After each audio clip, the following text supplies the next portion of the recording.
Good evening, everybody. Welcome to the show. I'm Mary Grace, and I am coming to you live right here on GraceTime TV on the Mary Grace Media Network. And I'm hoping that we have a good signal tonight. We've already lost internet once, so we'll see how this goes. And I am excited about the show that we have. I have Scotty Saks with me. He's a returning guest. We're going to jump into the conversation with him here in just a minute.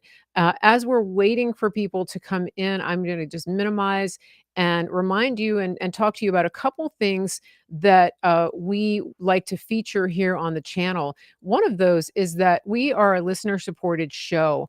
And so anytime you watch the content here, if you like what you see, if you think that you want to support some of the affiliate partners that we network with, you can do that. And one of the best things I think that will be a win-win for you is if you've been thinking about rolling over your gold or silver, sorry, your IRA, your retirement account, or your cash into physical gold or silver.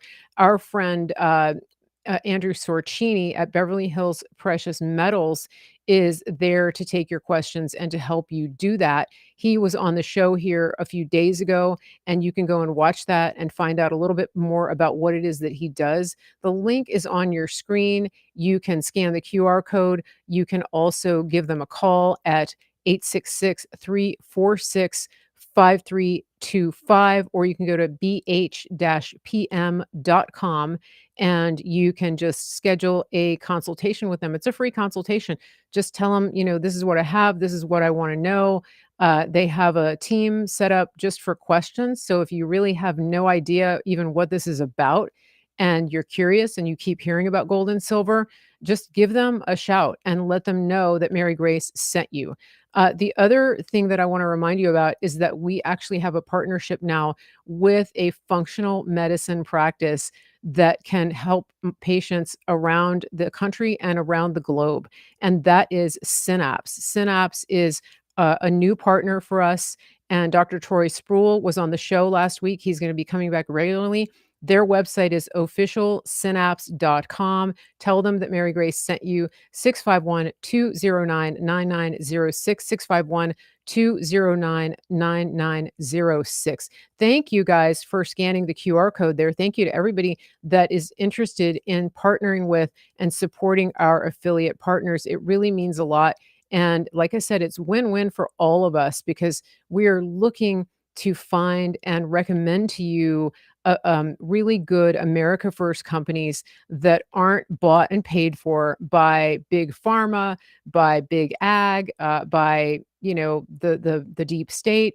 And so when we recommend these companies to you, it's because we know that you can trust them to have your interest and the interest of our country and to share the values that we share. Okay, so without further ado, let me move this off the screen. I'm going to get our guest right back on the screen, and that is our friend Scotty Saks. Scotty was on the show just at the end of the end of December last year, and Scotty Saks is the host of Sovereign Radio.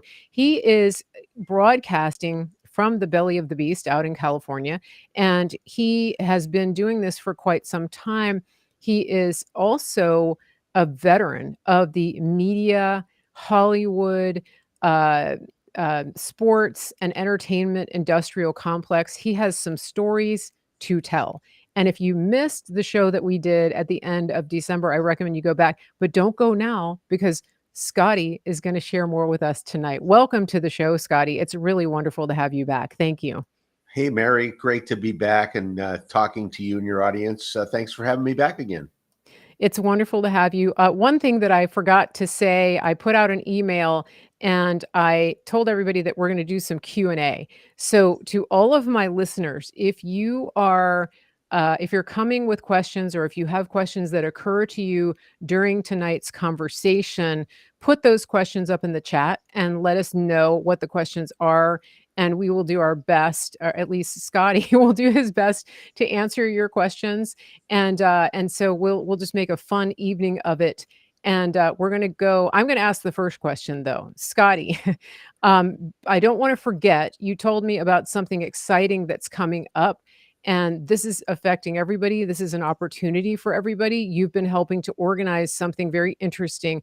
Can you tell us a little bit about this rally that you have going? Oh, before you do that, to all Sure. of my listeners, you're going to hear Barley George um, having a little bit of a fit in the background because he came inside and now he wants to go outside, and I'm not letting him. So that's what we're dealing with here. You guys all know and love Barley George, and that's what's going on. So we're just going to ignore him. Okay, Scotty, take it away. Tell us about your event. So Barley George is a provocateur, huh? He disrupts your show. Oh, yeah, that's exactly. Every now and then he actually might jump up right here on the table. So yeah, he has been known to do that, and he weighs about close to 20 pounds. So when he's here, everybody knows it. Everybody sees him. Yeah, Well, thank yeah. you for letting me bring up the event. It's a very, I think, seminal event, at least for the beginning of the year. This is the Take Our Border Back Southern Border Convoy. And let me first describe the convoy big picture. Throughout this process, feel free to go takeourborderback.com. That's takeourborderback.com. Our website has 2 people working on it every night. It's amazing. They're updating it every day. So whether it's the convoy routes or the hotel information or food, where we're stopping for gas along the way, everything is on the website. These people are amazing that are doing the website. So first, let's talk about why we did this event, Mary. I think it's obvious to those who understand what open borders mean why we're doing Yeah, this. We yeah, need to shine a light. We need to hold our elected officials, local, state, federal are captured. We can't do anything about this federal government right now that's been captured by the globalist interest, the globalist cabal, as I call them, because their agenda is simply put to take America down so they can implement their one world government. It's not that complicated. yeah, Since the beginning of man, there's always somebody who wants to control the earth, right? Who wants to rule. It just yeah, happens to be a group we call today the globalists. They're comprised of the central bankers, which were very well laid out in the G. Edward Griffin book, Creature Jekyll Island. You might want to talk about that tonight, I think. yeah, But basically, the federal government is captured. They're implementing this agenda on behalf of their globalist masters. What's the agenda? To take America down. How do you do that? Open the borders. What is a nation? Its borders, its language, and its yeah, culture. And if you destroy the borders and the language and the culture, you don't have a country anymore. There are people coming from over 160 countries. And if you think they're all freedom loving men, women, and children that just want a better life, I'm here to tell you you're wrong. There are hundreds of thousands. I will tell you, people keeping track of this say there are millions of military age men now in this country that have come from China, the Middle East, from South America. Venezuela admitted to us they didn't send their best and brightest men; they emptied their yeah, prisons. So these are the facts. Uh, our borders are not secure. We have a national security threat, Mary. These men, I have asked countless military, both current and former military. The best border agent I know ever was a guy named Victor Avila. Victor's around. You can interview him on your show. He loves to do interviews. He happens to be running for Congress right now.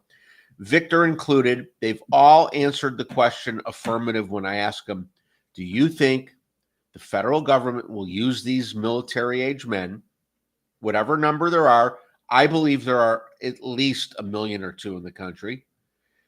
Military age men, will they use them the way they used Antifa and BLM in 2020? They burned down cities. That's nothing compared to the capability now. These men, many are already military trained, many are receiving mhm, military training. They could perform terrorist attacks on our homeland any day now. And military, ex-military, law enforcement are expecting this, Mary. This is not a revelation.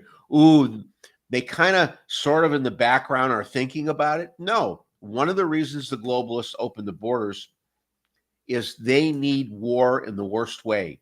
They're on the defensive now. They're playing from behind. They're not used to playing from behind, the rulers of the universe, the globalist bankers and their political sycophants and the other so-called elites. They're used to being on offense. Well, they're on defense now. The best way to change the narrative for them and to change the course and direction of this country would be World War III, of course. All wars are bankers' wars. That's been proven over the years. G. Edward Griffin proved that in his book, The Creature of Jekyll Island. And they want to change the financial system in the worst way to central bank digital currency. That's how they would control us. So part of this open border agenda stems back to their wanting to change the financial system, them wanting to bring America down because we stand in the way of their one world government and move us into 15-minute cities where we'll own nothing and be happy. Klaus Schwab at the World Economic Forum told us this, right? Yeah. So we're doing this Take Our Border Back convoy because we want to shine a spotlight and send a message to the local and state governments in California, Arizona, and Texas in particular. Now, Abbott's taking some measures now, as we know. The Supreme Court just ruled against him, said you can't put the barbed wire up.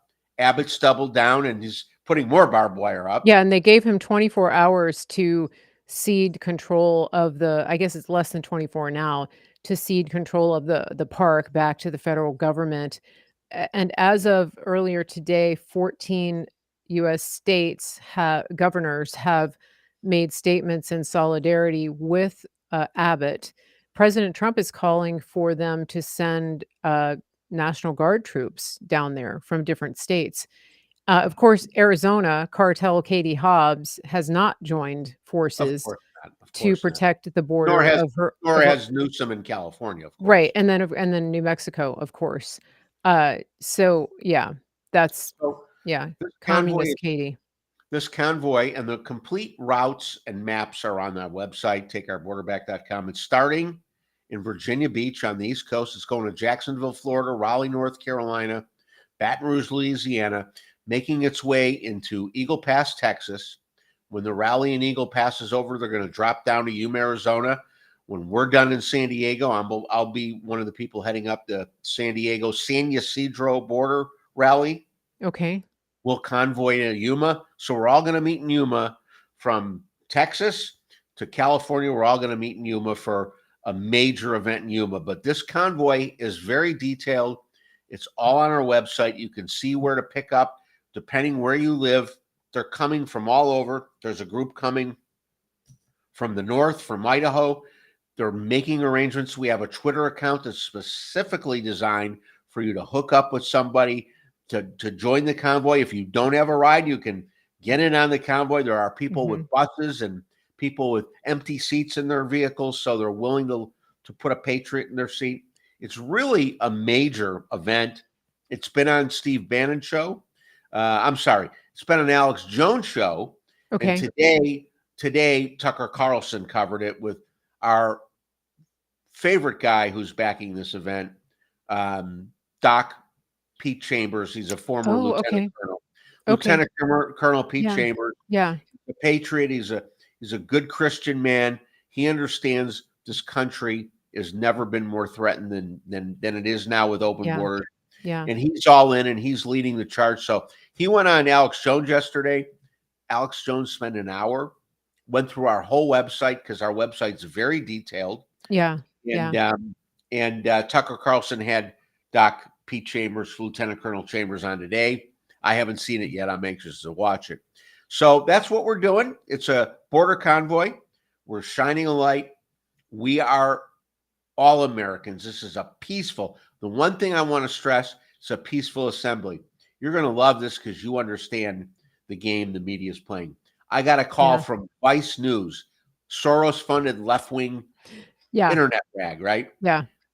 She tried to pigeonhole our event and pigeonhole me to say it's a white Christian nationalist event because she heard some of our people praying on one of our meetings. We put our meetings online. We're very transparent. She heard a couple of our founding members say a prayer praise God, read Yeah. some scripture. So now to her advice news, this is a white nationalist Christian event. We're all denominations. Mary, I'm Jewish. I've got Muslim friends coming. I know Buddhist people coming. This is Americans. This is not a Yeah. religious event. But Yeah, that's what they do. yeah, Yeah. that's what they do. Now, we do believe this is a God-inspired thing and that God is in the ultimate, he's the ultimate decider in the fate of this Mhm. country. And Mhm. we believe God's on our side. He's not on the Satanist side. The globalist cabal, they're Satanists. Yeah, Um, yeah, did I yeah. tell the story about Johnny Cash when I was on last Yeah, night? yeah, you did. Go ahead and tell it quickly again because we have a lot of people who may not have heard that. It was it Okay. was toward the end of the year. One thing I wanted to say about this is, from what I understand, and you can clarify, this is not just a truckers rally. No, no, The no. rally that happened in Canada in 2021 and the one that happened here, I was a part of that. Ironically, my YouTube channel got taken out shortly after that. Oh, Uh, surprise, but surprise. it's back. That was a truckers convoy.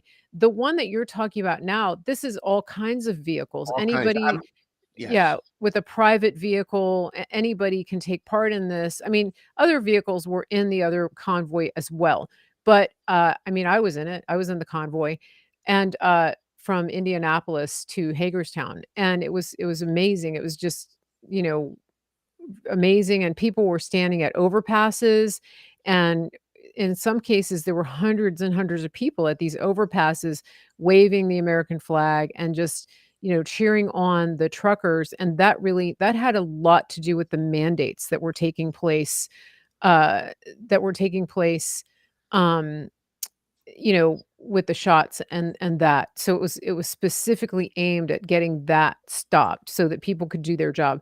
This is an even bigger crisis, I think, which is that our Is. country's being invaded. Now, I want to clarify for anybody who's listening who may be thinking like the Vice reporter that whatever narrative they've been fed about the type of people who are coming to these events, this is a peaceful nonviolent event, that is encouraging dialogue and peaceful First Amendment demonstrations, which is the right to assemble, the right to speak freely what To people petition our think. grievances, Yeah, to petition their grievances. right? That is what this is. This is, if you end up in a group where people are talking about civil war or talking about coming to fight or anything like that, you might want to check your Fed radar because you're probably being set up, uh, if you're in conversations like that. Scotty's group, Pete Chambers' group, any of the conversations that you're having in those groups, that's not what this is. So I just wanna really drive that point home so Well, that people aren't sucked into these conversations where they're talking about violence or anything like that. That's not what this is. the woman from Vice specifically said to me, "Well, there may be some militias as part of your group." She tried to coin it as militias. I Yeah, said, "Listen, there's a couple things you need to know. We do have a team of lawyers, all patriots devoting yeah, their time that we're consulting. We have a security director who's got Navy SEALs, ex-military, current military that's going to be off duty. yeah. We're not even talking the extent because we're going to have security, plainclothes security throughout the convoy.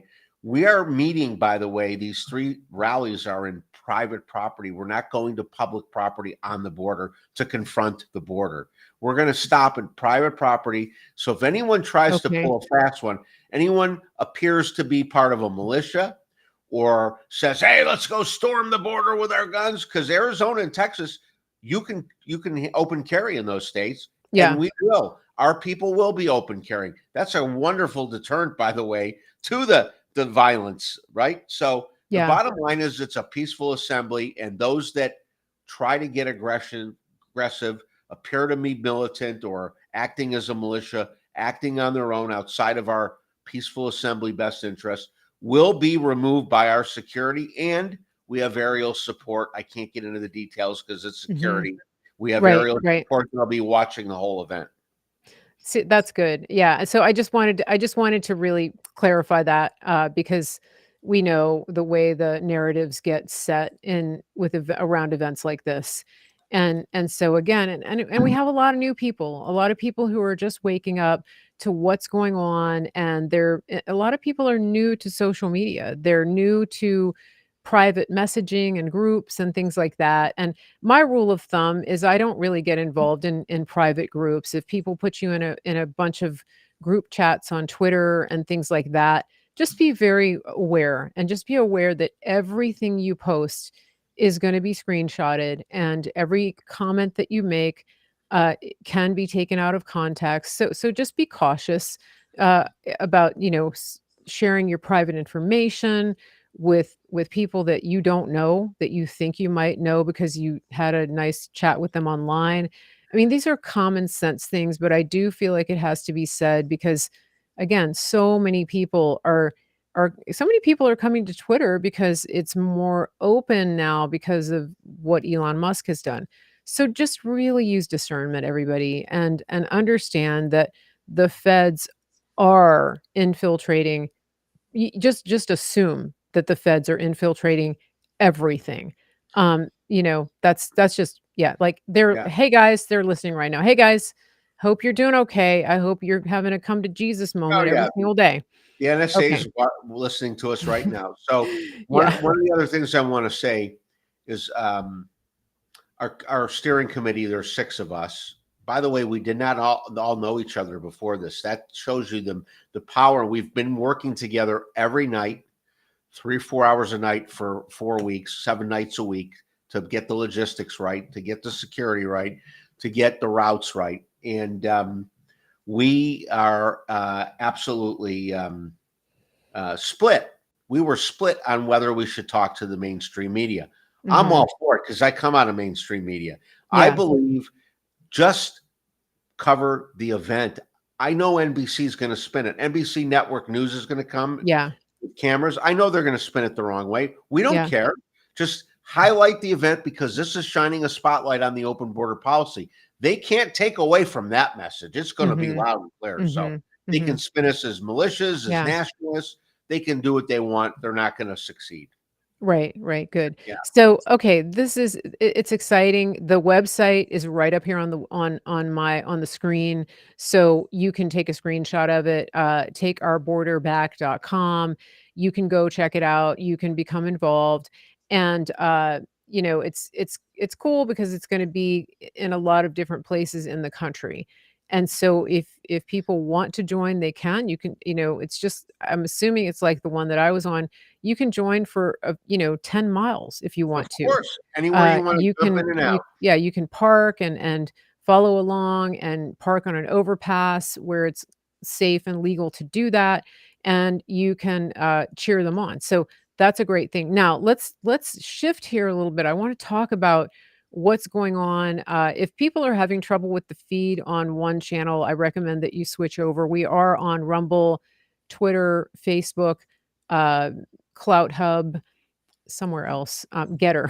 So we have a lot of feeds going at the same time, and so if you're on a platform that's not working that well, just switch over. So, Scotty, you mentioned at the beginning of this show, The Creature from Jekyll Island. That is a book that is available online, and it's a very interesting book. It's about the financial system, and it's about the establishment of the central bank, the Federal Reserve, to be specific, in this country, which is neither federal nor does it have reserves. And this is something that was eye-opening to me, and I think to a lot of people. And so you have actually interviewed the author of this book, and you're pretty well versed in what's going on here. And the cool thing about Scotty, you guys, is that, he has had years and years of exposure and in-depth connection with people from all walks of media, entertainment, Hollywood, the sports world, the music world. And so he has just an incredible wealth of background. He wasn't always knowledgeable and awake the way he is now, and so he has the benefit of hindsight of looking back and going, "Wow, that's what was happening." And that's one of the reasons I love talking to you is because you're putting all the pieces together and seeing, well, this is what was really going on. So tell us a little bit about that. The book is called The Creature from Jekyll Island. I'm going to flash it up here on the screen so people can see. It's Jekyll Island, South Carolina. Okay. And so that book is on wherever you can buy books. Okay. So tell us a little bit about that, the premise of the book. It's really eye-opening, the whole thing, you I know? think before I get into the book, I was gonna tell the story about Johnny Cash, and I Oh, think okay, yeah, so give us a very recap. pertinent. It's Yeah, very pertinent because yeah, it's overarching to everything. So, yes, yeah, I um, think yeah, let's do that. um, before I tell the story of Johnny Cash, I have another story, but I'm very quickly going to highlight Okay, Peter Jennings, the great. He was a Canadian-born man. He became the number one broadcast anchor, television news anchor of all time. To this day, Peter Jennings had more people watching the ABC News.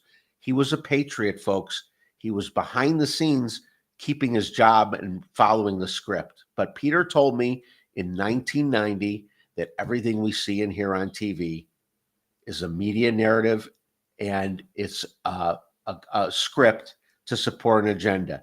He said everything you see yeah, is a narrative to fit an agenda. That point is important when I tell you this story now. Okay. So Johnny Cash and I were doing business. At the point we achieved our goals, clearing his radio show called Johnny Cash American Folklore, my job was to get that radio show onto radio stations. They call that syndication, and where our goal was 200 stations. Well, we hit 200 stations when we got a letter from his record label and said, "Gee, Johnny, we're sorry. You don't own that music in the radio show. That's our music. You can't use it in the radio show without us." So Johnny put me on a plane, said, "Go negotiate with him." I said, "Don't you think you ought to be with me?" He says, "I don't do meetings with the media. I don't do meetings with the record labels anymore. I won't even deal with my record label manager, the guy that represents me to the wow, record label." Said, "I trust you, go." This becomes very apparent why he wouldn't go. So we got it done. I got the job done. And that night that I flew back, he was doing a show. I believe, if I remember correctly, it was in Greensboro, North Carolina. It's where I met him and his wife. We were backstage. Johnny was out performing, and his wife was bragging on me to her friends what I had done and accomplished and thanking me profusely for the work I did. I said, "No." Her name was June Carter Cash, you may remember. I said, "No, June, thank you because I'm 29 years old. I'm working with Johnny Cash. He's a legend, your husband. He's introduced me to people like Kenny Rogers to do business." I said, "I thank you." She said, "Scotty, you don't understand something. Johnny will not do business with either the music industry or the media, and you just serve both roles for him. So you did something he used to do. He used to do without management or anyone representing him, but he will not deal with these people anymore." So I thought, why not ask?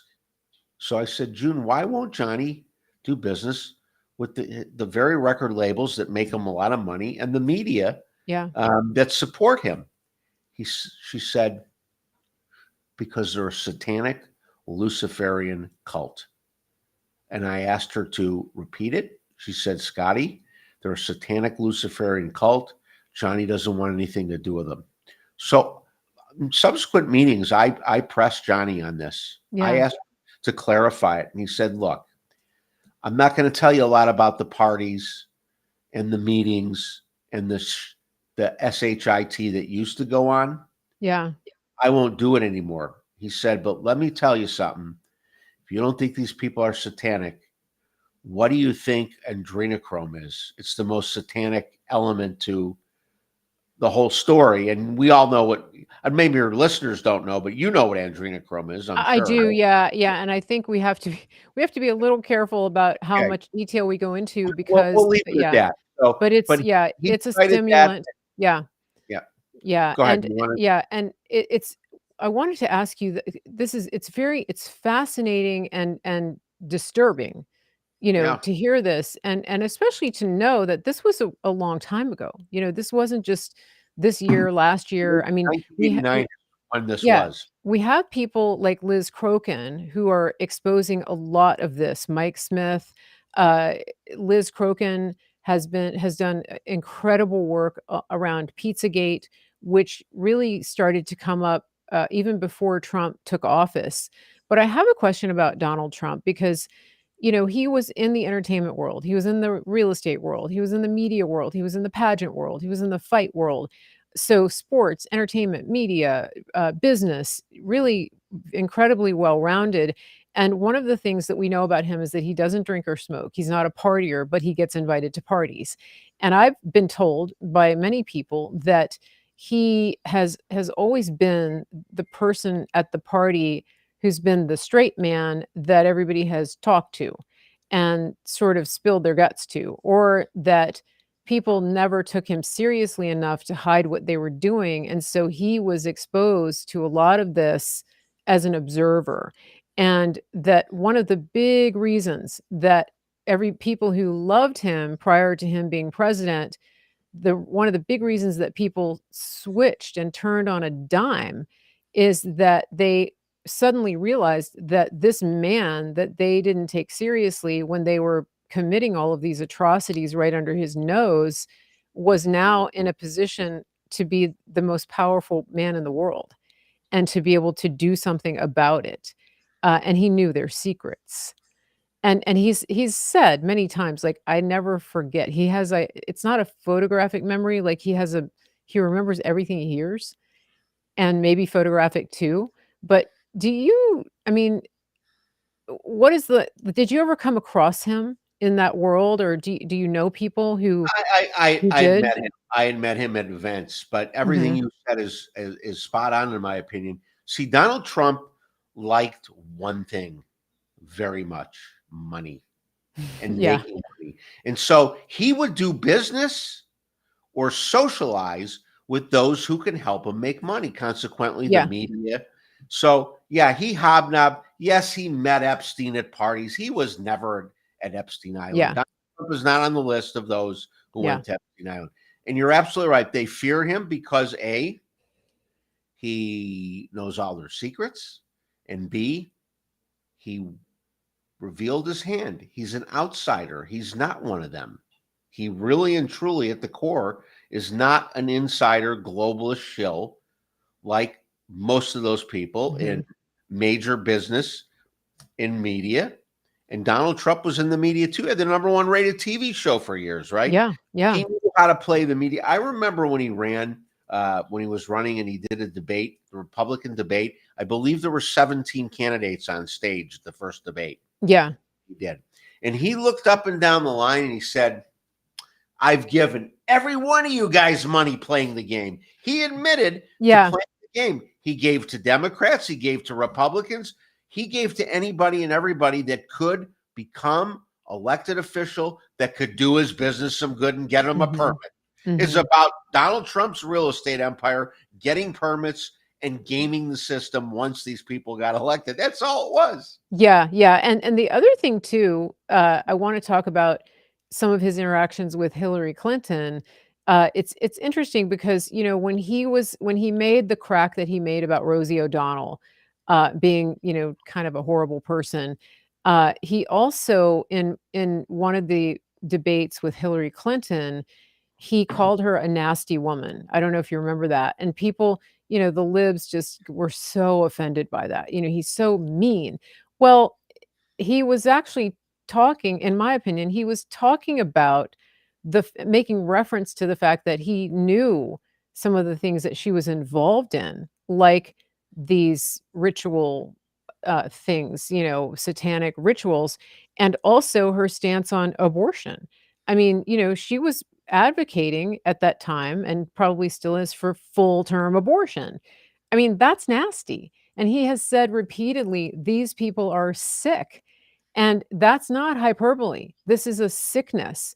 The way that they conduct business, the things that they lie. They just lie constantly, and then they project it all on the people who are out there telling the truth, which, going back to your convoy, is exactly what you're getting from the Vice people, because they have a narrative fixed in their mind about where you fall on the extremes that they believe everybody who is a supporter of, secure borders is, and that is white nationalist, Christian nationalist, white supremacist insurrectionists. Like they have these labels in their heads and they can't even think logically about the fact that they're talking to a Jewish man.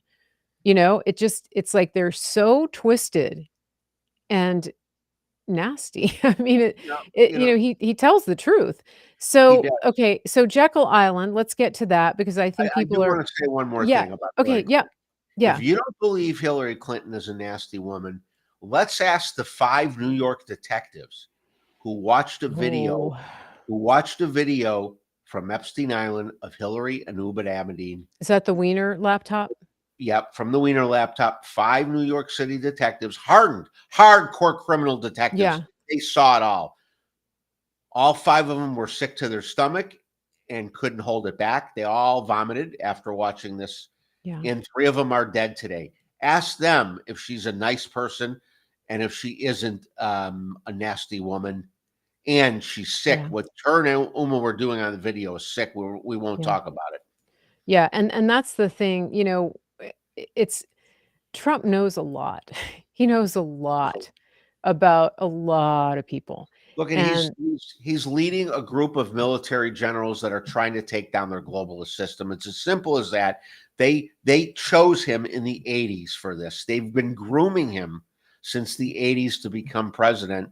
And if Donald Trump didn't win, the military felt they only had one other option, and that was a coup d'etat to storm the White House. They thought very seriously in the late Obama years of storming the White House, extracting Obama from the White House, and a military coup. But they felt that would lead to civil war, and I think they were right. That would have led to civil war. The country would not have accepted the military throwing Obama out of office. So anyway, Trump's the guy they think can do mhm, it.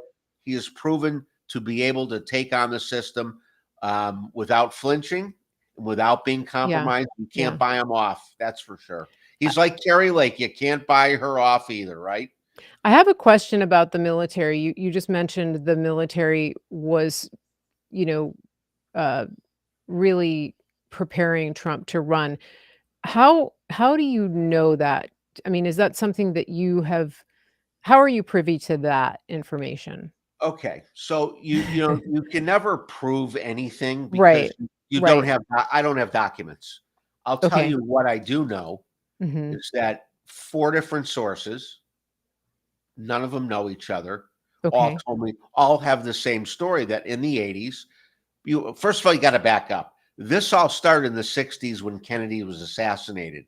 Right. I think anybody who's followed this story knows that in the 60s, when Kennedy was assassinated, 22 American generals got together with generals from around the world and said, this globalist cabal will kill the finest of men. They just killed an American president. They assassinated him. We got to have a plan to stop them. They put in place a 60-year plan, which now is the 60 years, by the way. And Donald Trump continues to execute that plan. So yeah, I heard it from 4 different people. They're military, they're Homeland Security, they're U.S. Treasury people. Mhm. They're all Mhm. insiders in the system that have been around the system for years. None of them compared notes. None of them told me on the same day. It was over years that I heard it from 4 different people, the same thing. I think General Flynn has acknowledged that Trump has the support of military generals. Mhm. There are a lot of people in and around DC, high level, that have acknowledged, yeah, Trump has the support of military generals. He Mhm. is acting in coordination with the military who have their own set of laws. And as Trump was exiting the White House, they redid the military code of justice. Trump wrote an executive order leaving the military in charge on the way out the door. The military is running this country by executive order. Hey, Biden extended the executive order. How's that for Mhm. one? Mhm. What was that executive order? I Do you don't remember? know the number offhand. Okay. Yeah, yeah. It's Okay. you can research it. Trump, he wrote an Yeah. order. It's it's um it's uh it's it's called transition. Is it continuity of Continuity of government. government. Thank Okay. you. Thank you. Okay. That's the term. Yeah. Yeah. Continuity of government. That left him still as president. It left him Mhm. as commander in chief of a military that's running the country. He is still their commander in chief. They Mhm. recognize him, the good military, the honest military, not Biden's TV generals, recognize Trump as their commander in chief. This was proven in the documentary. Um, Nick Alvear, who has kind of gone off the rails. I don't want to get into it, but the documentary, The Greatest Show on Earth, if you've seen it, if you haven't seen it, if you're in the audience, you haven't seen the documentary, The Greatest Show on Earth, it proved that through military order and continuity of government, that the military is running this country and Donald Trump Mhm. is their commander in chief. All the facts are laid out through military law and through the executive orders that Trump wrote over Mhm. time. So you want to get into the creature of Jekyll Island? I think we set the stage Well, for that brings up okay, but now I have more questions because sure. I've heard Well, other please. people talk about this, and it does bring up some questions.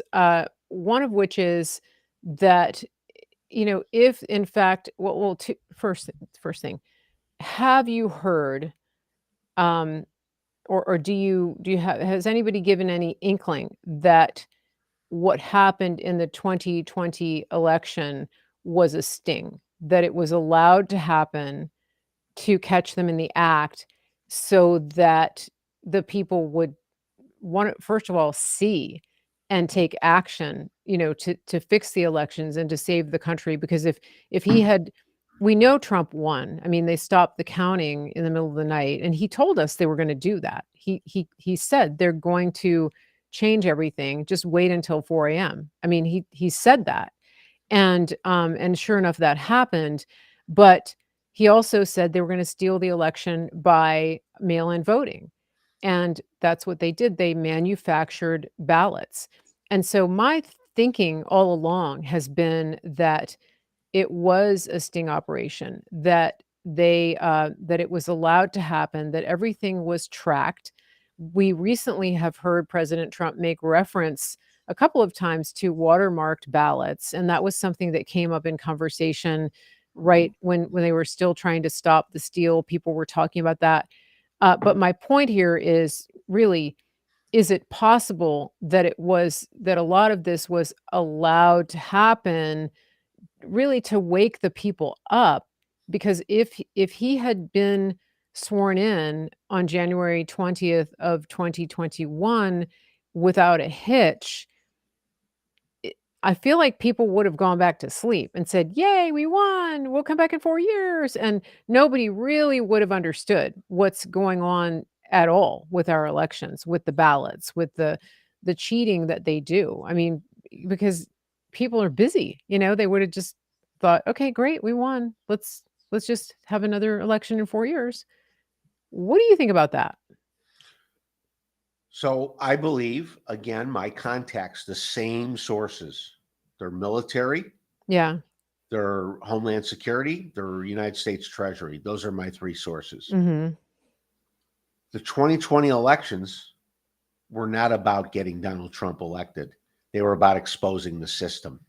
Mhm. Exactly what you just said. Mhm. Everything we've seen since 2020, allowing Biden to be inaugurated. By the way, Inauguration Day, the military, if you understand military code and you understand military symbolism, they did not inaugurate Joe Biden Inauguration Day. The military gave him a funeral.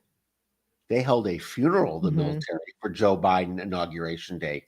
The cannons, the gun salute, it was all a funeral. I don't want to get into that aspect of it, but I Mhm. do believe that everything since the 2020 Mhm. elections, I have reason to believe from my sources, election night, Donald Trump was in a secure skiff with Yeah, I've space heard that too. Space Force. Mhm. Space Force was not about the outer space and It's about protecting us. cyber. It's about cyberspace, Yeah, exactly, and yeah. it's about security of the homeland from a cyberspace perspective. Mhm. there's far more danger to our cybersecurity than there is from Martians, right? So Right, this yeah, for sure, Space yeah. Force was not about protecting us from ETs and Martians. Mhm, mhm. But, So but also safeguarding the space because of yeah, the of course. satellites, right? Yeah, Um, that's it's yeah, all and it's then all it's all intertwined. mhm, mhm, Cybersecurity, the satellites. So everything that's happened since 2020 mhm, have been to wake the American people up and right. expose this evil And cabal. the obvious question that comes to mind, if the military's in charge, is, you know, I understand the concept, right? However, how could the military not only allow, but mandate, the shots and get and allow and push so many people out and refuse to acknowledge those first of all, how could they mandate it? All right. If the So good military is in charge? I mean, that's a question that to me really creates some cognitive dissonance and brings a lot of doubt into that theory. I'm not saying that I completely disbelieve it, but that makes it a stretch for me. the good military didn't mandate the shots to the military. The Right, bad but how military. could they stop like, if they're in either they're in charge or they're not in charge. That's and I They're see in, some people in the chat who are making reference to that too. Like, okay. how can they be in charge but not be in charge? being This in is just charge yeah. being in charge has meant for them allowing a lot of things to happen to expose the agenda, to wake American everything that's happened from the open borders Yeah, to the pandemic agenda to the economy to what Biden did with our what we went from the from energy independent to begging the Saudis for oil again. yeah. What happened in Afghanistan, the way we left Afghanistan, all of Yeah. these things were allowed to happen, including, and I'm going to give you why, including the jab or the vaccine. Why did the good military, why wouldn't they have just put their foot down? Because they knew what was in those vaccines, and I know they knew. Why didn't they put their foot down and stop it? Because A, Trump was president when that happened. The media and the entire 50% of this country at least would have said, Trump's a nut job. He's saying the Well, vax. Trump was not president when it was mandated. I'm No, talking when about the they were mandate. developed. I'm not talking about developing it. Okay. I've already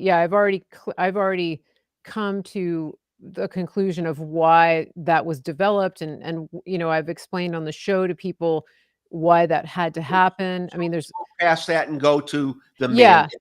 Yeah, The there's mandates were always yeah, allowed yeah. by the good military in control to expose the agenda. Period. If you don't Mhm. let the mandates go through, if you stop them, you don't expose their agenda. You don't Mhm. show these Mhm. people, look, the agenda is depopulation. Don't you see it now? This is what they mandated these Mhm. jabs.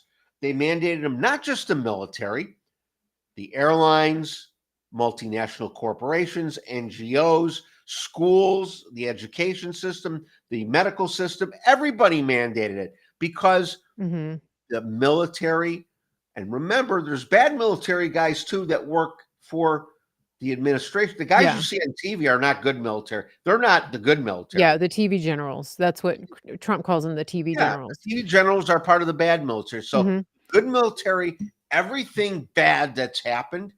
Yeah. And I'll Yeah. tell you the military theory behind all of this, beside exposing the agenda.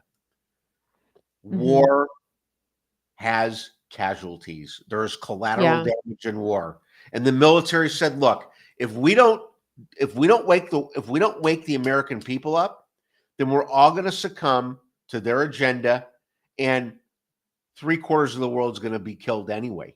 Mhm. If we Mhm. let them get their one world government and they can Right. put it in 15-minute cities, they're going to kill 3 out of 4 of us anyway. Yeah, yeah. We're Well, and all we know from the recent Davos meetings that they really do believe that Trump is gonna come back in 2024, and they're worried about that.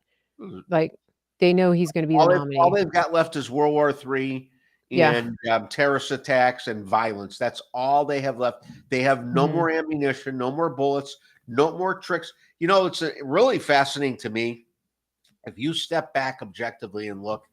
They were in control and playing offense for hundreds of years. The deep Yeah. state and the Yeah. Democrats and the rhinos, the establishment was playing Mhm. offense.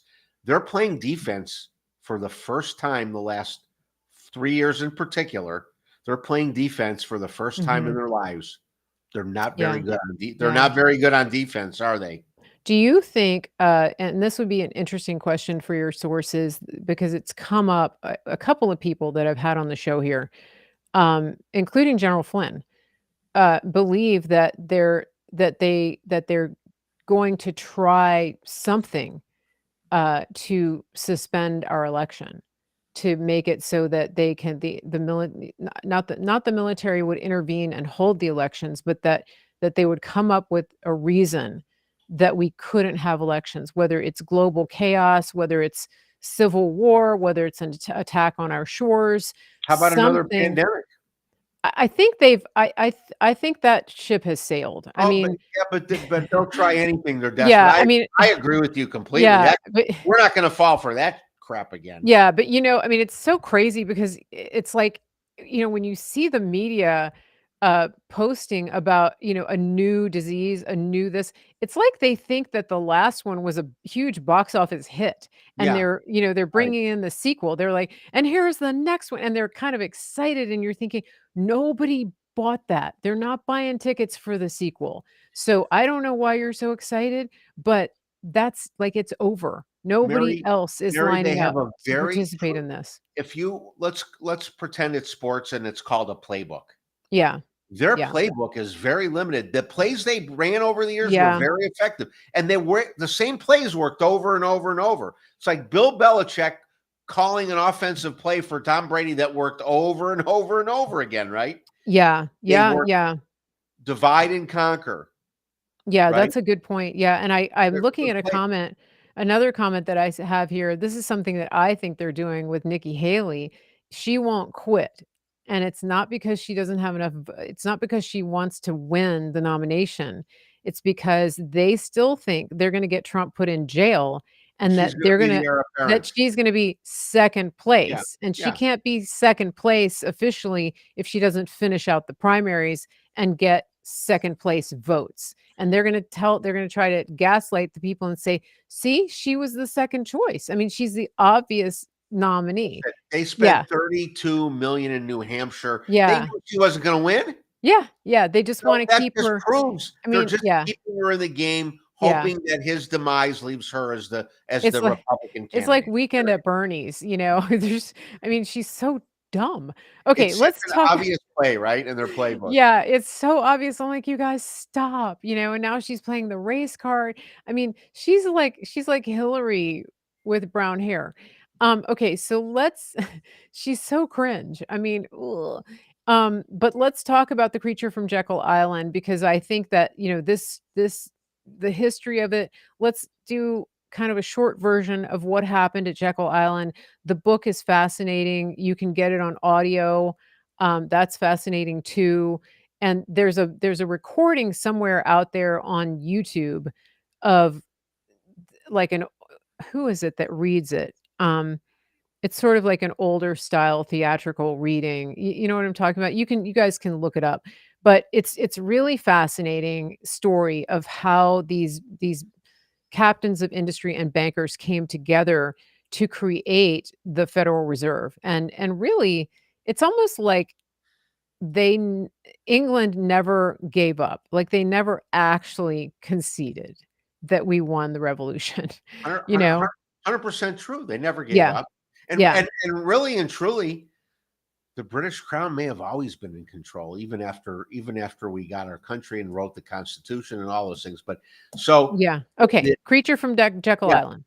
so it's a to me, it's the quintessential. It's the by far the seminal book of all time that not only explains the financial system, but explains how the central banking cabal, the group of central bankers, 13 bloodlines to be exact, six of those were represented. The six powerful bloodlines were represented on Jekyll Island. I can name a few. the Rothschilds of London, the Rockefellers and the Morgan family of the United States, the Warburgs of Germany, the Pacers of France. Those are some main families represented. None of the members of the immediate family went. They all sent designated representatives to the creature of Jekyll Island. By the way, before I go any further, read the book. It's something about touching the paper and turning the pages. Don't listen to it. Read it. It's so much better reading it. You went out. I don't hear your audio all of a sudden. Sorry, I just muted There it myself. is. There it is. I like listening to it because I just love that old-fashioned, It's good like theater. 1930s Yeah. style. It's good theater. Yeah. Yeah. Um, I once learned from Tony Robbins that reading a book and touching pages, writing things down, you just learn better. The neurons fire in the brain differently when you read Yeah. something. Anyway, enough of that. So they went to Jekyll Island, Georgia, which was their playground back in the early 1900s. Mhm. That was the hoity-toity playground for the rich and the famous was Jekyll Island, Georgia, and all the people who booked airfare and trains and buses to get there gave fictitious names, so nobody went under their real name. They met in the clandestine and they formed the Federal Reserve. Why? Because Amschel Rothschild, this is about 4 generations ago of Rothschilds. He would be, I think, the great grandfather of the Rothschilds that are living today. He said, give me control of a nation's currency, and I care not who make the laws.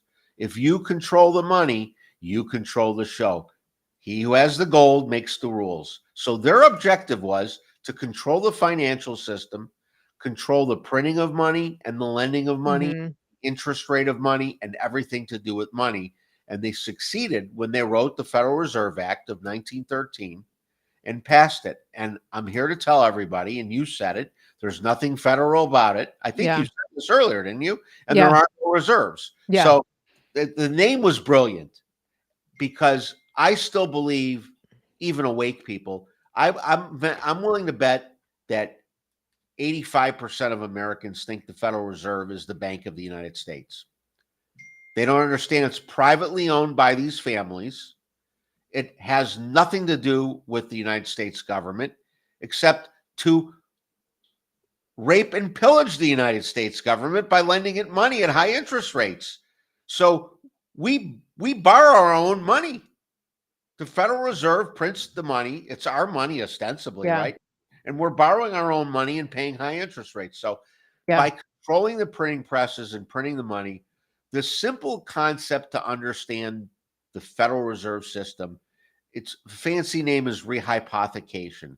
It's simply this: for every dollar that they print, they were supposed to loan only $10. So they always had 10% reserves. They've loaned about 10,000 to 1.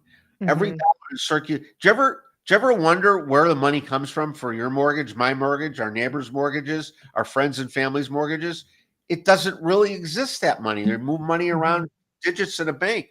So for every dollar they've printed, they've loaned it out 10,000 times. I don't know. I don't think Yeah. anybody knows the real number, okay?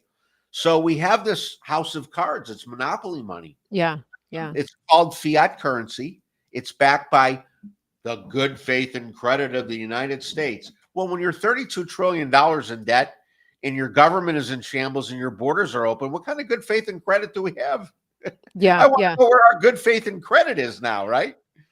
This is a good time to remind everybody that you might want to put your cash into silver and gold. Good So segue. yeah, scan the barcode, scan the QR code on the screen there, go to Beverly Hills Precious Metals Exchange and contact Andrew Sorcini.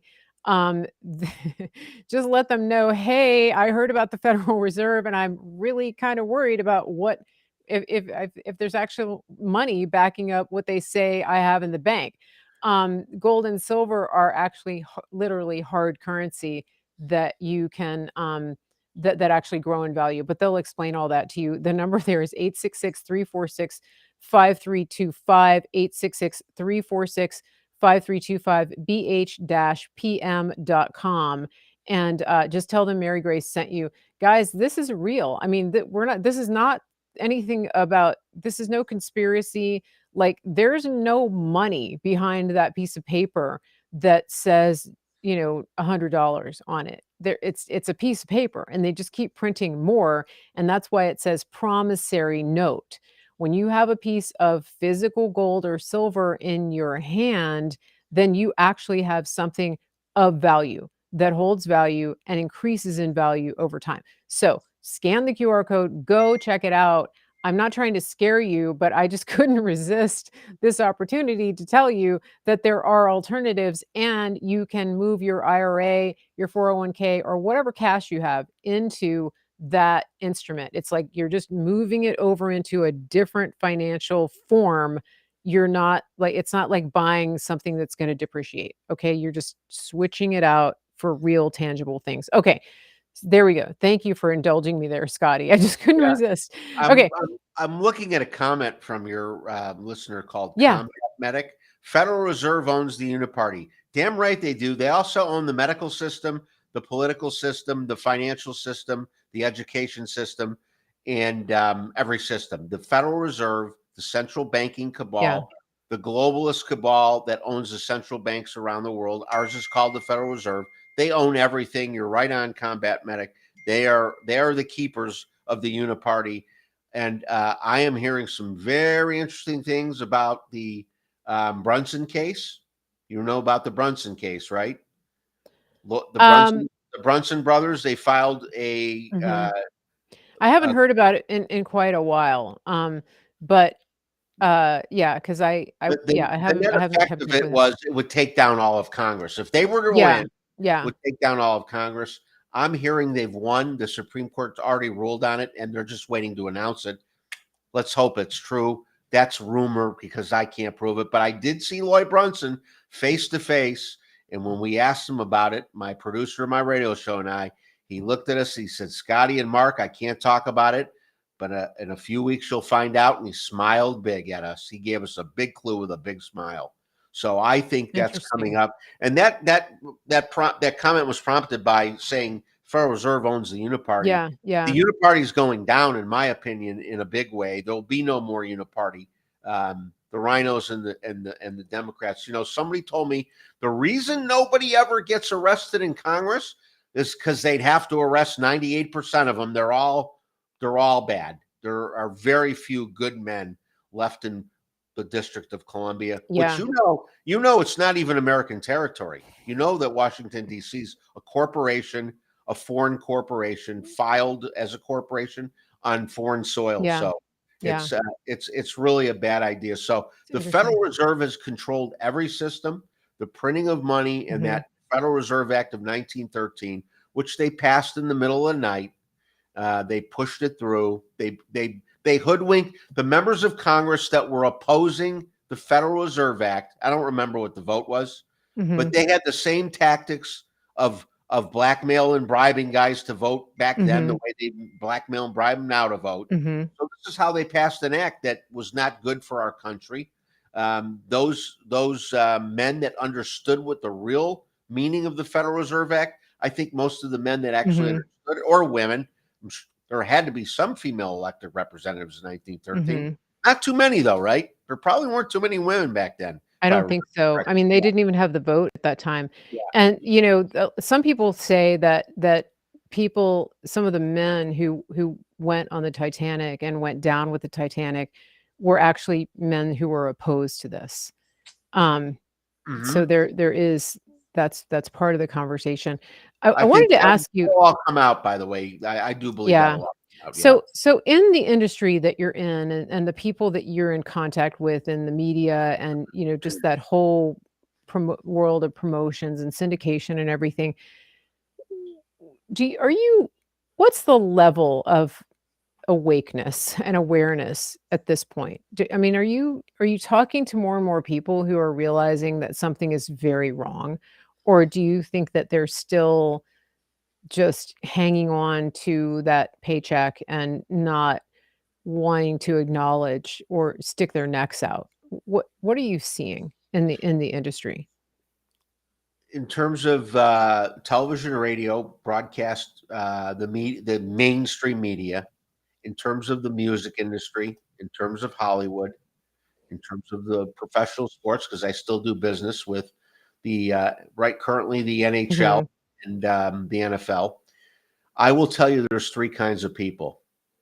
There's one who are in the game to hang on to a paycheck and Mhm. nothing more.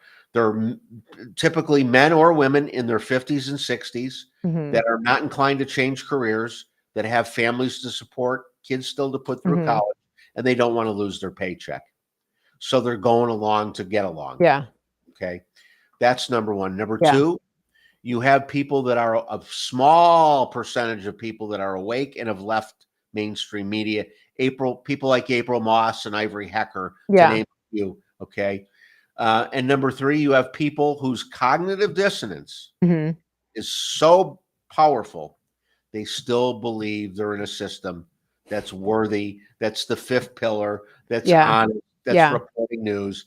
And so that's basic. I mean, there's everything in between, but I tell you, there's those three kinds of people: people Yeah. completely asleep, people completely awake, going along to get along, and then those that have left because they couldn't take it anymore.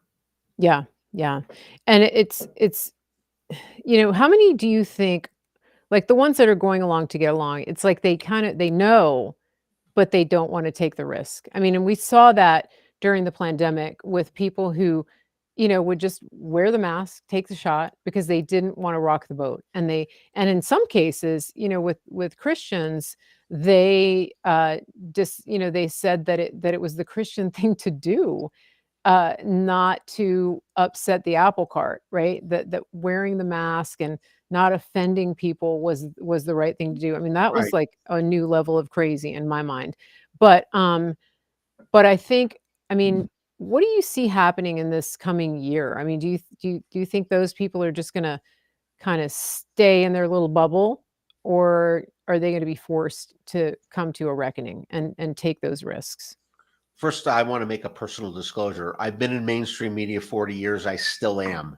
Mhm. Never taken a dime from any of the mainstream media or Hollywood. Yeah. My fees are paid by my clients, and my clients aren't NBC and ABC who I'm negotiating with. They're not the music and record labels. They're not the Mhm. professional. When I negotiate a deal with the NHL, my client pays me, not the NHL. So I can go to sleep at night because my actual income comes from clients that are not the mainstream media per se. They may be in the system, but the Mhm. money's not Mhm. coming. So your question, what's Yeah. going to happen in the next year? I think what I expect in the next year is first and foremost the Federal Reserve System to fall. Mhm. So with that, we can see everything else changing, because if those who control everything go down, then everything else can follow, right? Mhm. Mhm. So I believe that the United States of America can't continue to play in a fiat currency world. That they have to go to we must go to some form of asset-backed currency, which will probably be the gold and silver that Mhm. you're correctly guiding your clients, your listeners toward. Here, I'm gonna put the QR code up again. I mean, that there's no other place to go. Yeah. 70% of the world's population vis-a-vis the BRICS. The BRICS are now 40 nations, by the way, and they're Yeah, all and using they're all trading and doing trade and commerce in asset-backed currency. How can the US play ball in 70% of the world that won't touch our dollar? By the right. way, I've tried to sell money, US dollars in other countries just for fun. They won't take Yeah, Mexico. and when I Mexican was banks wouldn't take my currency. yeah, and European banks wouldn't take my US dollars. yep, and when I was traveling, when I was living overseas and traveling in the '90s and early 2000s, you always, no matter what country you were in, you always wanted to have US dollars Of because course. it was the reigning currency. You could buy anything with US dollars. And now, like you're saying, Andrew Sorcini, who was on the show the other day talking about Beverly Hills Precious Metals, he said that he was in Dubai, and he collects watches, and so he took three forms of currency with him to buy some watches. He took gold, Bitcoin, and dollars. He said they wanted his Bitcoin, they wanted his gold, they wouldn't Yeah, touch his it's awesome. dollars. No, And because that's the yeah, de-dollarization is here yeah, to stay, yeah, and who wants a currency? It's no longer being used. It used to be called the petrodollar. It's no longer being used to trade oil. Countries are buying oil without the petrodollar, the U.S. dollar, and we're not really the world's reserve currency anymore. So that's a yeah, fact. I've been to yeah. banks all over the world. None of them in the last year. I've tried in 4 or 5 countries to sell US dollars at a bank. None of them would take my US dollars. It's amazing. It's amazing. And President Trump said that he would not allow a central bank digital currency in this country. I do believe he's coming back. I don't know what's going to happen with the election or how it's going to happen, but I do believe that he's going to be our 47th president. And I think that a lot is going to change. Now, is he going to get hit with lawfare continually? Yes. Are the deep state players still going to fight? Yes, because that's what they do. And are they going to give him a hard time? Are they going to try to sue him to keep the borders open? Are they going to try to sue him to keep him from deporting these illegal aliens that are coming to the country? Yeah, that's what they're going to do. One of the things that I really want to encourage listeners always is to pray, because we've seen throughout history that prayer changes things and that it has an impact, and that God is waiting for our prayers, and he's moved by our prayers, and Scares he the hell out of the deep state prayer. it does, and he wants us to be involved. God doesn't want us to be passive and just to sit back and say, "Oh, well, God's in control." That's not a way to run a country. And, and I think President Trump is one of the biggest indicators of that, one of the biggest examples, because he could be retired. He could be just playing golf. He could go to a different one of his resorts every week and play golf. He could be right here in Virginia going to his winery and having a little staycation and enjoying the beautiful scenery right down the road from where we are. But he's not doing that. He's running for president again and being faced with 91 indictments and lawsuits out the wazoo, and like crazy people. These are crazy people that are going after him, and they're doing the bidding of their father, the devil. And it's just absolutely heartbreaking, but also it's heartwarming because he's doing it even for the haters. He's doing it for the future of their children and their grandchildren, and for the future of our country. He's got That's what grandchildren, people right? don't He's got get. grandkids, Yeah, right? He yeah, wants his grandkids to live absolutely. free. Can I confirm to one of your audience members, Yeah. true blue trucker says that Trump took 650 planes of gold from the Vatican? Confirmed by the United States Treasury to me. That is a That's fact. your source in the treasury? Yep. Where is the gold? What do you mean? Where are they storing it? Yeah, Well, they don't tell me, but I can tell you yeah. one of the world's greatest reserves of gold, and probably where they're storing it is in the mountains, in the mountains in the west, Yeah. namely Mount Rushmore. I forgot which. Is it in Colorado? I was once told where, and it is a mountain. It is a mountain range that has deep gold reserves still in the ground Mhm. that you can mine, and that they hid the gold in the mountains as well. And it's Interesting. heavily guarded by military. That's been confirmed to me as well. That this area is being heavily guarded by military, not because the mountains are important, other than there's gold in there. Uh, yeah, there's gold and then there are hills.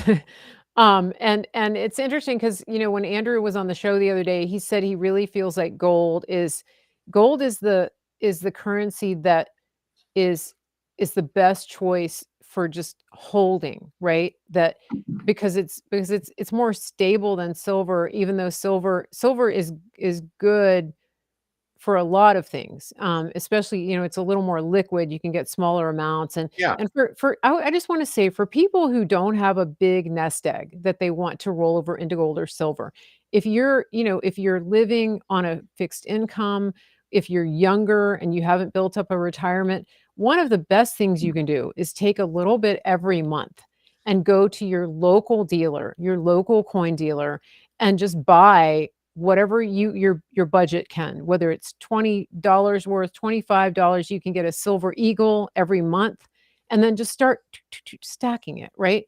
You don't have to go to Beverly Hills Precious Metals, but we're recommending that if you have something bigger that you want to protect. If you sold a piece of real estate and you've got cash sitting in the bank and you're worried if the bank is going to be there next month, this is the time, like, just call them and say, "Hey, I've got this cash. I'm not sure what I'm going to do with it yet. I wanna park it in gold," right? That's the kind of situation. Or, I've got this retirement account and I don't trust the stock market anymore. So I wanna move all of this into gold and or silver. Can you tell me the best thing? That's what we're talking about, guys. But if you are a small player and you don't have a lot on hand, you can still get gold and silver. Just go to a local reputable place. Every town has those. Just don't buy collectibles. That doesn't hold value. Just get a gold eagle or a silver eagle, whatever your budget can afford. Those are legit. Those are legit coins. You don't need special edition collectible, anything like that.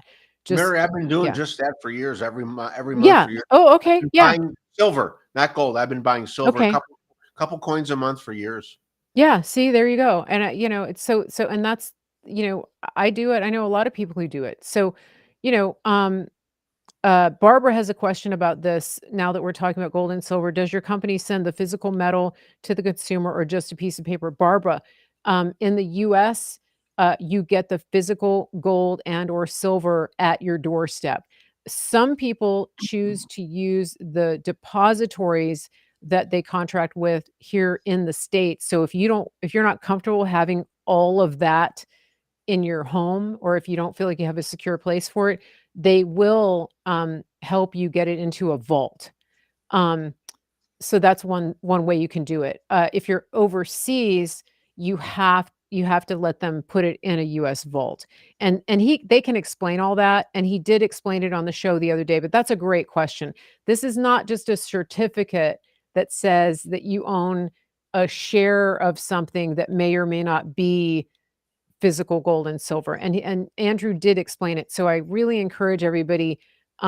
That show got kind of censored on a lot of my platforms. It was like Tuesday of this week, so you can go back and watch it on any of the channels that you're watching on right now.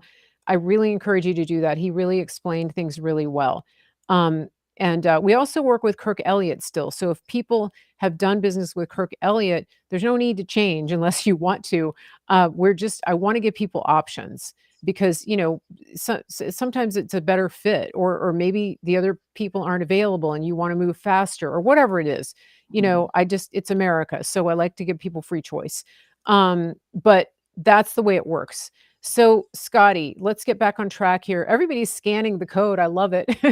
And I hope that you have a great experience. I know you will, because you're going to have so much peace of mind knowing that, you're not going to be worried, like, is my hard-earned money safe? That's really the biggest question that people have when they call him. It's just, what's going to happen? Am I going to have this money when I wake up tomorrow? Am I gonna be able to am I gonna outlive my money because of inflation? So these are really big questions that they can answer for you. Okay. So I'd like to give your audience and you a little fun fact. please do. Yeah. The usdebtclock.org. Have you been to it lately? I haven't been on it lately. What's happening with it? Okay, so usdebtclot.org. every Sunday, Tuesday, and Thursday, I believe, they're releasing new fun messages on the debt clock. But that's not why I'm dropping this. On the US debt clock, it now shows the value of the US dollar to silver. It's on the US debt clock. You know what the number is? The US dollar to silver is What is it right now? $1,500 an ounce. How is That's that? on How the is US that? debt Because clock. people can't sell their silver for No, $1,500 an ounce right they're, now. they're telling you what's going on behind the scenes because Yeah. they haven't let cut loose the new Mhm. system that you supposedly called the quantum financial system. I don't care Yeah. what they call it, but they haven't put it into play yet. So what they're doing on the usdebtclock.org is foreshadowing everything that's really happening. They're putting it right in our face. Yeah. You'll find the number. I don't quote me. It's 1560 or 15 something was the last time I looked. My producer, my radio show, showed it to me the other day over breakfast. I'm like, oh my God, they're putting it right out in our face. They're showing us Interesting. where the market's going. Now, it's not unreasonable to believe that silver jumps to 200 or 300 an ounce, then 1,500 or so an ounce. I don't think that's unusual when that which backs our currency is gold and silver, that those two things jump to the moon. Of course they're going to. Yeah, that's interesting. Yeah, I'm gonna have to go check it out, usdebtclock.org.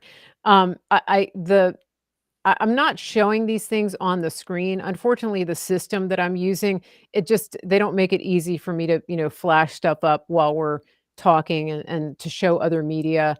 Hopefully when I switch over to the Rumble streaming system that they're developing, that's gonna work a little better.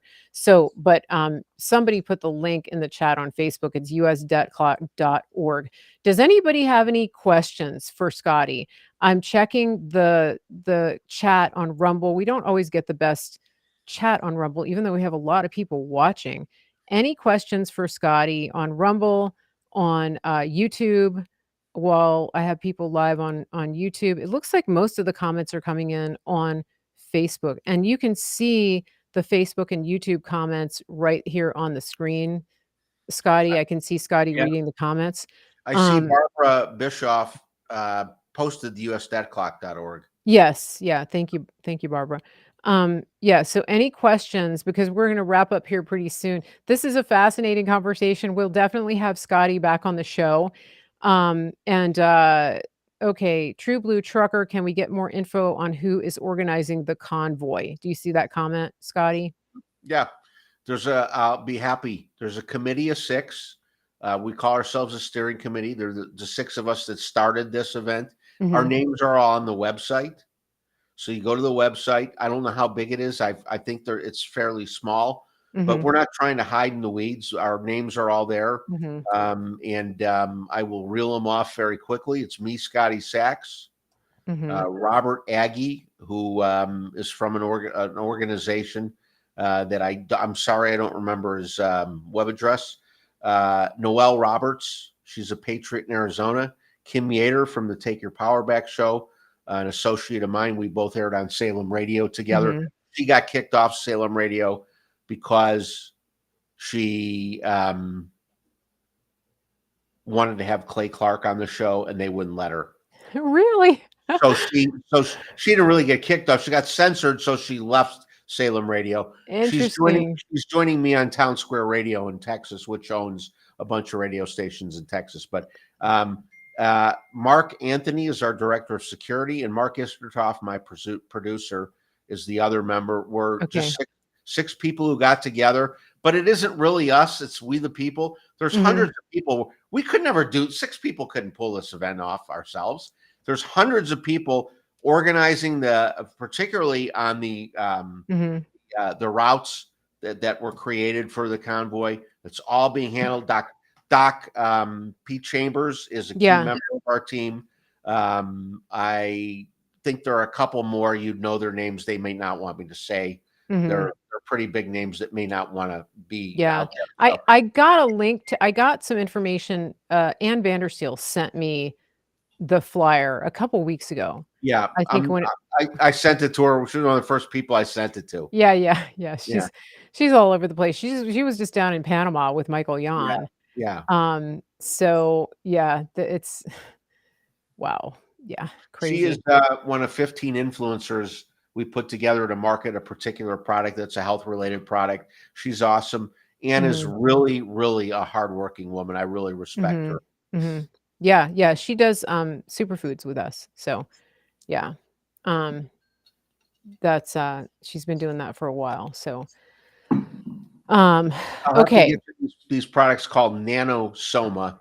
I don't want to get into it now. It's not fair to you. This is yeah, your show, but I'll have to get you the products. okay. Yeah, for sure, we'll talk about it. Uh, okay. I'm just typing you a question in the chat here. I don't know if you can see it. Okay, so somebody had a good question. How can the convoy help our border? So I guess Barbara wants a little bit of a more detailed idea of what the aim is behind this. Okay, Because you already said you you're can't going solve a problem until you identify it. So we're shining mhm, a spotlight on the open borders, and okay. we're calling out our elected officials at a state and local level. We don't believe we can do anything about the feds. So Mhm, that's why it's going to help. Doc Chambers just keeps saying small victories. We need a small victory. If we mhm, get 1 million people participating in this convoy, you don't think local and state governments have to pay attention to that if they want to mhm. keep their jobs? Yeah, yeah. And I think, it's I see a comment from somebody who says that it's too late, right? And the way I see it is like this is like when people say to me, "That's it, I'm done." And my question to you is like, what does that mean? Are you going to move to China? Are you going to just like are you going to I mean, I hate to say this, I don't mean it in a mean way, but like are you going to kill yourself? Like what does it mean that you're done? Are you going to become a Democrat? It's Or not done if we're willing to take our country back at a local level. We can't do the yeah, Fed. We can't do the global thing, the Fed thing.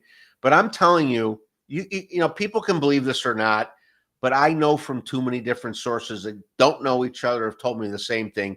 There is a white hat plan in place, and they are winning. I can't define what that means right now, but people will find out pretty soon, I think, what it means when the white hats win and they put this cabal, this globalist cabal, into checkmate. But they're not going to take our local school boards back and our states back. We're going to have to do that ourselves. It's not too late unless you want to give up, throw in the towel, and become living in a 15-minute city or exterminated, because that's what the cabal will do to you. yeah. Yeah. Yeah, and I mean, it's like one step at a time, right? I mean, Yep. it's just yeah, there's so many, there's a lot to do, I mean, and in some cases, like I have a friend who is now going to be a precinct committee person in her area, and, she's really learned a lot about the system. She's in Arizona. It's really opened her eyes to just the depths of corruption in that whole state. Mhm. And she's identified some through it. She knows that she's not going to stay in that role, but now that she's done it and gotten to know people, it's opened her eyes to more opportunities and to know and understand where God is directing her to put her energies. And so if she hadn't gone to the training and learned how to be a precinct committee chair, she wouldn't have become aware of all of the other ways that she could get involved. Even though she doesn't like doing that work, she's going to stick it out through this election. And then, she's got other things she's going to do. So it's not like a one time flash in the pan. I'm here to volunteer and set up chairs and then I'm done. This is a lifetime of being involved in, taking this country back, especially at the state and local level. Yeah, So, I want to yeah. comment on Tim Stella said there is something we can do with the feds, the federal government, hold them accountable.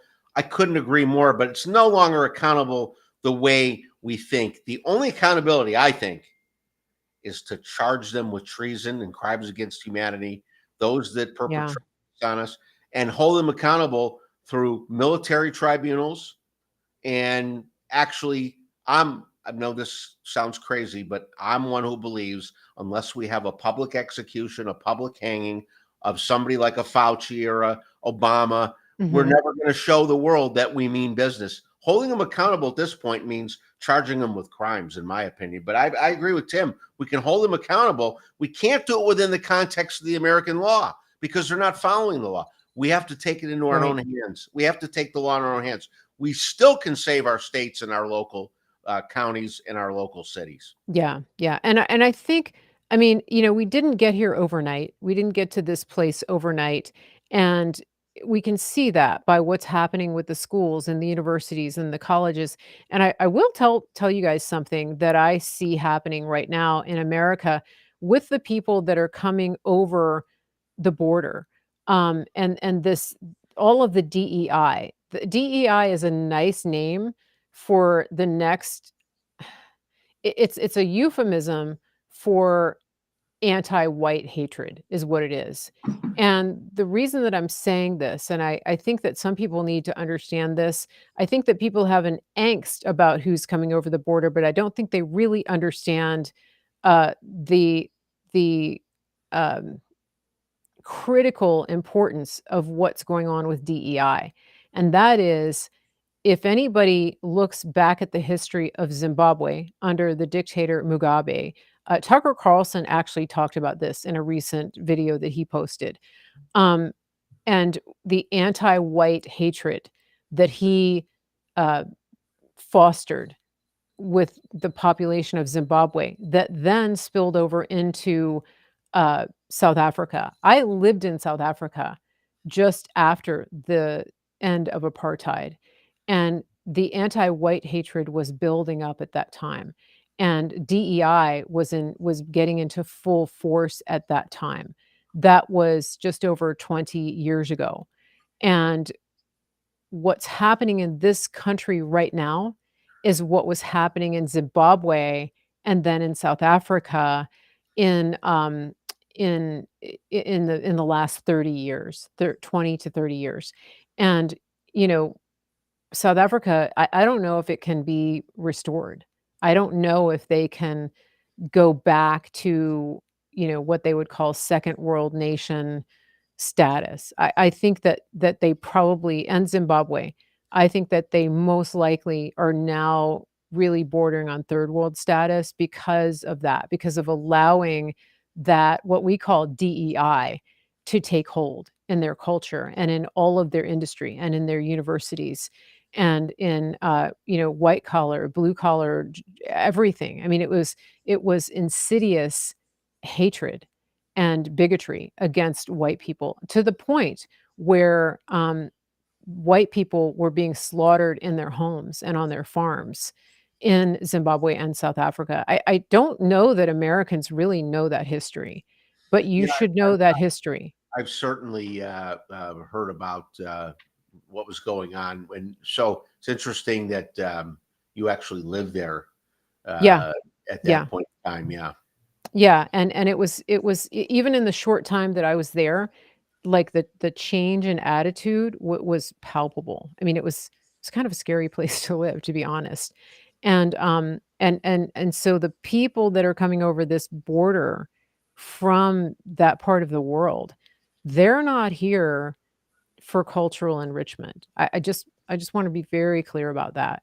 And the message that is being put out, the DEI message that is being driven so hard is, in my opinion, it's intentional, and it's the people that are coming. Diversity, equity, and inclusion is DEI. That's the euphemism for anti-white hatred. And, yes, and to a great extent. I yeah, believe that's all part of in the background the war we haven't talked about, and that's the spiritual war. I've spent a lot yeah, of time on Sovereign yeah, Radio talking about the spiritual war, and yes. as a biblical scholar told me, Scotty, that war goes back to the garden with Adam and Eve. Yeah, So then yeah, spiritual war has been around for a couple yes, thousand years, yes, right? But yeah, we feel it now more than ever, that spiritual war. It really is good versus yeah, evil, the battle yeah. we're fighting. Yes, and I think that this is, and I'm not trying to, you guys know me, you know that I'm not a panic person. I don't peddle and panic porn.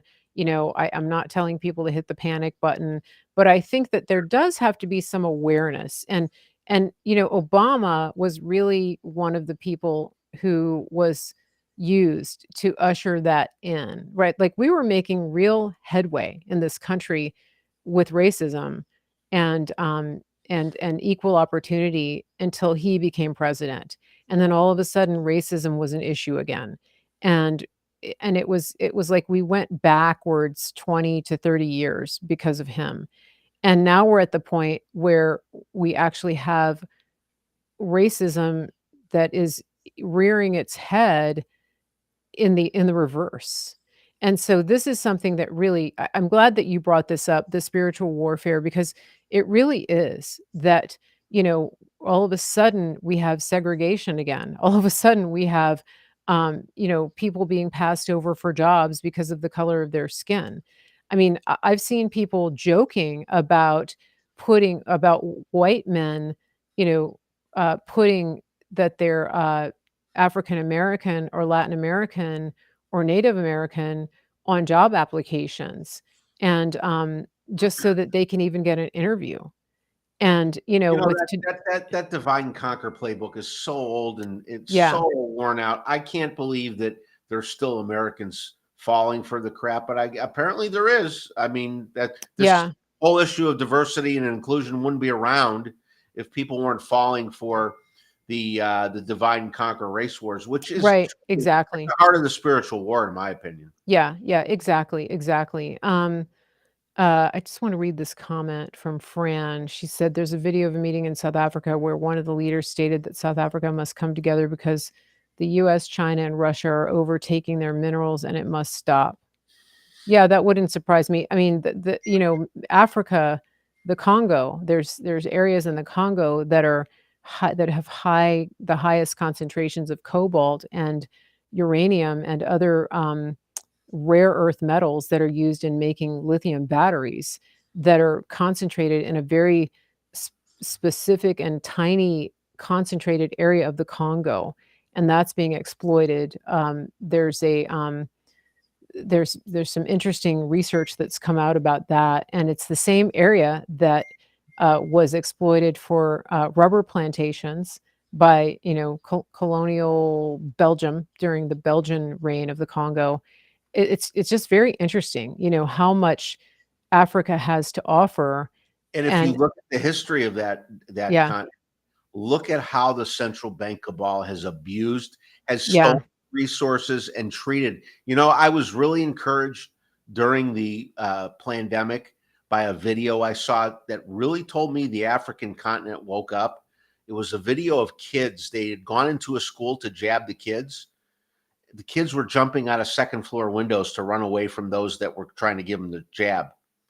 And mm, to me, that said, those kids learned that from their parents. Their parents told them, you don't take that thing. If they come into your school, leave. And there were kids literally running away from the school, jumping out of windows to get away from those that were there to administer the shot. That tells me the continent is woken up.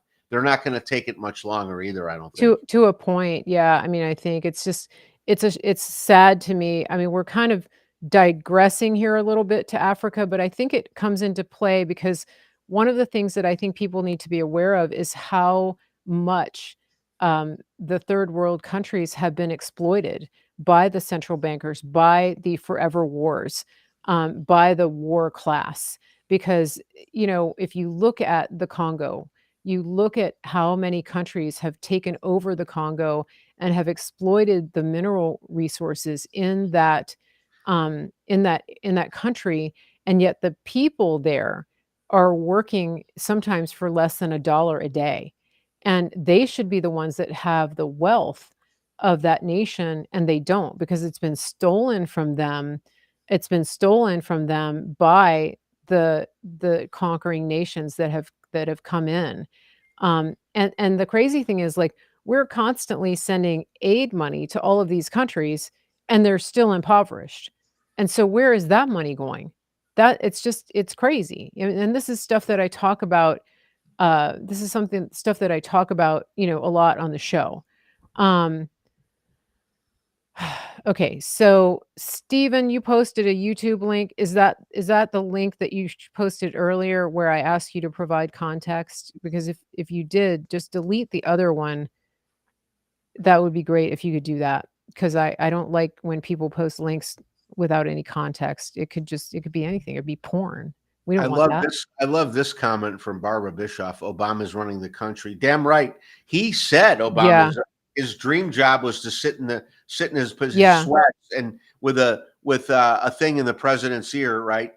yeah, Giving him his marching orders. Of yeah, course, Obama's the stool pigeon running the globalist cabal here in America. We know yeah, that. yeah. I think that's pretty clear. Yeah. One thing I want to remind people, because we're going to wrap it up here soon. If you like this show, we've gotten some great comments. We've gotten some great chat. People are really loving the content that we're having here. We've got more great content coming for you. The best way to always know when I put a show up is to get on my mailing list. So go to marygracemedia.com. You can scan the code here. You can go to the website and get on my mailing list, because I always send out an email before we put up a show, before we go live. That way you don't miss it. You don't have to rely on these platforms to notify you when a show is there. People tell me all the time, I never got your notification. That's just the nature of the business. So if you're on my email list, you're going to get that email. And then the other thing you can do when you're on my website is please go to my shopping link and support our affiliate partners. I haven't even talked about Mike Lindell and My Pillow tonight. That man is like a one-man force for good in this country, and his link is on my website. You can go and buy pillows, towels, sheets, blankets, everything you need. It's all right there. It's an America First company. He's fighting for American jobs. He's fighting for election integrity. He got canceled by Fox News. It's crazy. MyPillow.com, promo code Mary Grace. He's one of our best partners. He has made it possible for so many people like me to stay on air by giving us the ability to partner and to get affiliate commissions every time you buy something. So I'm good. Um, I'm going to mute Scotty here. It looks like he had to take a call. So, but it's just, it's really good when you purchase from them rather than from the big box stores.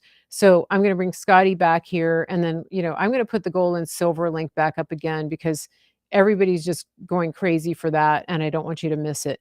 Can I Um, comment on something you said about Trump earlier? Because I want y- to affirm what yeah, you said. yeah, You said that something to the effect he remembers everything he hears. yeah, Right? Did you say that yeah, tonight? yeah, yeah. And I've So heard him. Yeah. Mike Lindell, I interviewed him at Tulare at the Reawaken America tour. Hmm. I had a great time. We laughed a lot. Yeah. He, I asked him when the interview, the last thing I asked him is, Mike, you've spent a lot of time around Donald Trump. Tell us something we don't know about him. Hmm. And he said, the man listens to everybody Yeah. around him, even people that aren't supposedly important. He listens Yeah. to everybody and Yeah. anybody, Yep. doesn't forget a thing he hears, processes the Yep. information, and he makes his own decisions, but he Yeah. listens to everybody, remembers everything he hears, and makes his decisions that way. Isn't that interesting? Yeah, yeah. I mean, I watched all of his roundtable discussions that he had during the summer of 2020. When everybody was home, and he kept having all those briefings, the coronavirus briefings, and he had a lot of roundtables, and those are on C-SPAN. And for anybody who has this idea of Trump as being like a bully or a narcissist or not very bright, I really just want to recommend that you go and just pick any roundtable. Pick the roundtable with the business owners. Pick the roundtable with the people that recovered from COVID. It doesn't matter. The depth of his knowledge and his ability to listen and to have conversations with so many people from so many walks of life. If you listen to him and you watch him engaging with people, there's no way that you can come away believing that he is any of those things that you've been told about him by the media and by the people who are quite frankly afraid of his power. And just watch him, just watch his body language, just watch the way that he interacts with people. It's incredible. I mean, the stuff that he knows. Like, there was one lady talking about lupus, that she had lupus, and he was asking her all these questions. He knew all this stuff about lupus. Like, he doesn't have an earpiece with somebody telling him what to say or what to ask. Like, this is just stuff that he knows. And then he had a former professional football player there. Same conversation. He switches over to talking about football and different games and different players and different histories. And I mean, it's just amazing. And I'm just going, okay, we went from a medical issue to a football player. Like, and he went around the table and had the ability to converse with all of these people from all different places. Take the time to go and listen to his roundtable discussions that he had. It's amazing. It's very eye-opening, and I felt like I got to know him in a way that was so different from what you saw with him with the media. Because one thing you have to remember is that the media are hostile to him. And every single time he did a press conference, every time, it was like he had arrows being shot at his head and his heart with, the knives of the GOP sticking in his back. And yet he kept taking questions. He hardly ever cut people off. I mean, he would take on the way to Marine One, he would stop. He would answer questions for 20, 30 minutes. Same thing in the briefing rooms. I mean, he would just go on and on. Nothing was scripted. Nobody ever had to pre-submit their questions for him. He just took random questions no matter what. Nobody does that. And he can just do it, like, fire off over and over and over. So, I don't know, I just want people to understand that about him, and thank you for telling me that about Mike Lindell, because it confirms everything that I already knew, which is just amazing. Somebody's asking, "Where's the best place to access the roundtables?" Go on C-SPAN. C-SPAN has all of that stuff. Just go back to 2020 and, just do, President Trump coronavirus briefings, President Trump coronavirus roundtables, things like that. Then you'll find it. So, oops, there's something playing in the background there. Oh, sorry about that. I've got to jump on a prayer call. I think that's Okay. what. Yeah, Okay. I Listen, really enjoyed it. It was great we're to gonna be with you. oh, okay. I'm gonna mute you for just a second. Okay. All right. Just give me a heads up when you're done so we can bring you back on to sign off here. Are we ready? Okay. Oops, you got Yep, go ahead. okay. All right. So listen, everybody, we're going to sign off. Let me get back to our cover screen here. So this has been Scotty Saks. Just an amazing conversation. We were planning on talking for an hour and we're pushing 2 hours here, but please share this, everybody. Please get this out. I think it's just been a fascinating conversation, and we are going to have Scotty back on the show. And if you missed the opportunity to ask questions tonight, Scotty, what's the best way for people to contact you? I mean, if they really want to ask a question, I'm open to questions. They can email me at scottysaks@gmail.com. Mm-hmm. And I'm all for that. I'll go through every email I get from your audience. So Okay. scottysaks@gmail.com. Okay, that's great. That's awesome. And again, anybody who wants to join the convoy that is going across the country starting very soon, what's that website again? Takeourborderback.com. Take our Take our border board. back. And our team is meeting right now, so I got to jump Okay. into that.